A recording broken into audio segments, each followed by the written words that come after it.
Hello everyone, welcome to my YouTube channel. இன்றைக்கி என்னடா சமைக்கலாமான்னு யோசிச்சுட்டு இருந்தேன். அப்போ தான் ஞாபகம் வந்துச்சு வீட்டில் சூற மீன் இருக்குண்டு. ஸோ அந்த ரெசிபியை ஏன் உங்கள் கூட வீடியோவாக ஷேர் பண்ணக்கூடாதுன்னு யோசித்தேன். இன்றைக்கி நான் சூற மீன் கறியை 2 டிஃப்ரெண்ட் ஸ்டைல்ஸில் செஞ்சு காட்ட போகிறேன். So the first one will be the ambuthiyal and the second one will be நான் வளமையாக வீட்டில் எப்படி சூற மீன் கறி குக் பண்ணுவேன்ன்றது தான். So let's get into the video.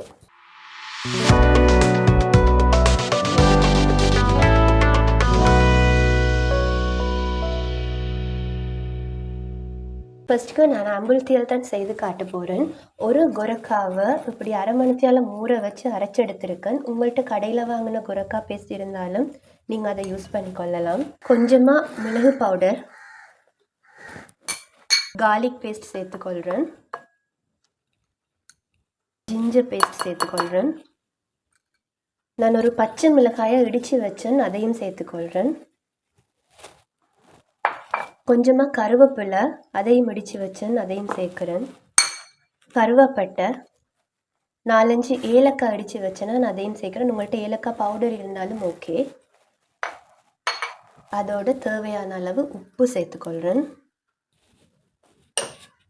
இதை நல்லா கையால் மிக்ஸ் பண்ணிக்கொள்ளுவோம்.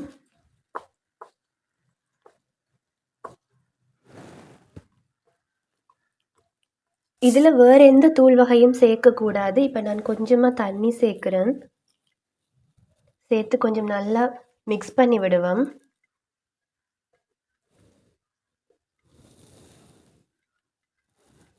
இப்போ க்ளீன் பண்ணி வச்சுருந்த மீன் துண்டுகளை இதில் போட்டு பிரட்டி எடுத்துக்கொள்கிறேன்.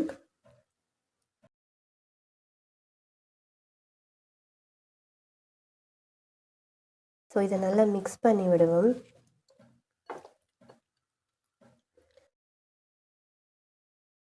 ஸோ இதை நல்லா மிக்ஸ் பண்ணியாச்சு. இன்றைக்கி நான் இதை மண் சட்டியில் தான் செய்ய போகிறேன். மண் சட்டியில் வாழை இலையை இப்படி 2ஆக கட் பண்ணி அடியில் வச்சுருக்கேன். இதுக்கு நான் இந்த வாழை இலை போடுறதுக்கு ரீசன், நான் இதில் தண்ணி சேர்க்க மாட்டேன். அதனால் சட்டியில் இந்த மீன் துண்டெல்லாம் ஒட்டாமல் இருக்கும். வாழை இலைக்கு மேலே நாங்கள் ஆல்ரெடி மிக்ஸ் பண்ணி வச்சுருந்து மீன் துண்டெல்லாம் அடுக்கி வைப்போம்.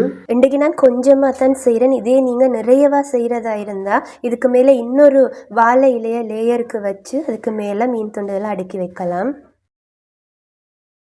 நான் ஃப்ளேமை லோலையே வச்சுருக்கேன். ஏனெண்டா இது மெதுவாக தான் அவியோணும்.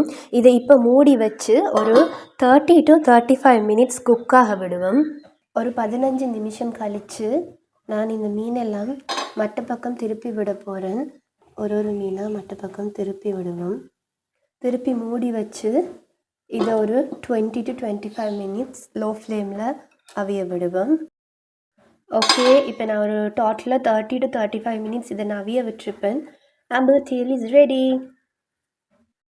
So let's start with the second method. இப்போ நான் மீனுக்குள்ளே 2 பீஸ் கொரக்கா போட்டிருக்கேன். அதோட உப்பும் மஞ்சளும் சேர்த்து மீனை கொஞ்சம் அவிய விடுவோம்.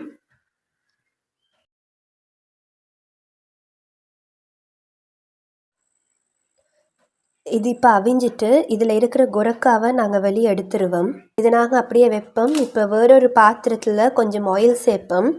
ஆயில் சூடாயின பிறகு கடுகு கொஞ்சம் சேர்க்குறேன். ஸோ எல்லாமே வளமையாக நாங்கள் தாளிக்க யூஸ் பண்ணுற இன்க்ரீடியன்ட்ஸ் தான்.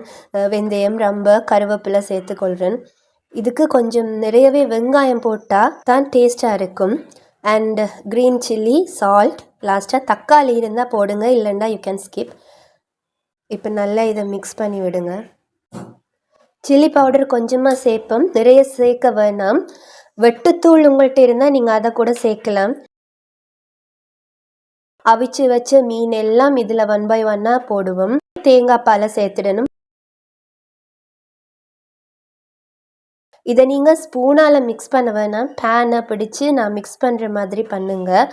லோ ஃப்ளேமில் வச்சு பாலை வற்ற விடுவோம். ஸோ அவ்வளோதான், இப்போ ரெடி ஆகிட்டு மீன் கறி. நான் செய்த 2 கறியும் இன்றைக்கி நல்லாவே வந்துருந்துச்சு. நீங்களும் வீட்டில் ட்ரை பண்ணி பாருங்கள். நான் போடுற வீடியோஸ் உங்களுக்கு யூஸ்ஃபுல்லாக இருந்தால் சப்ஸ்கிரைப் பண்ணி எனக்கு சப்போர்ட் பண்ணுங்கள். தேங்க்யூ.